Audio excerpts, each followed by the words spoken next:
کافر ہے تو شمشیر پہ کرتا ہے بھروسہ، مومن ہے تو بے تیغ بھی لڑتا ہے سپاہی۔ ارشاد فرمایا انما المؤمنون الذین اذا ذکر اللہ، مومن تو وہ ہیں کہ جب اللہ کا ذکر کیا جائے وجلت قلوبہم، تو ان کے دل ڈر جاتے ہیں، نرم ہو جاتے ہیں۔ وَإِذَا تُلِيَتْ عَلَيْهِمْ آيَاتُهُ زَادَتْهُمْ إِيمَانًا، اور جب ان کے سامنے اللہ کی آیات کو تلاوت کیا جائے تو ان کے ایمان بڑھ جاتے ہیں۔ وَعَلَىٰ رَبِّهِمْ يَتَوَكَّلُونَ، اور یہ لوگ جو ہیں اللہ پر بھروسہ رکھتے ہیں۔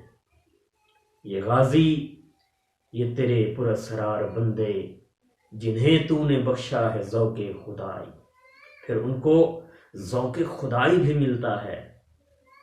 تو نیم ان کی ٹھوکر سے صحرا و دریا، سمٹ کر پہاڑ ان کی ہیبت سرائی، پھر صحرا و دریا ان کی ایک نظر سے دو ٹکڑے ہو جاتے ہیں، اور ان کی ایک نظر سے پہاڑ جیسے بلند و بالا چیز بھی رائی کی طرح بن جاتی ہے۔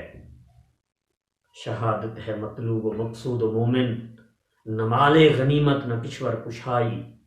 اب مومن کا جو مقصد ہوتا ہے وہ شہادت ہوتا ہے، شہادت ہے مطلوب و مقصود و مومن، نہ مال غنیمت نہ کشور کشائی۔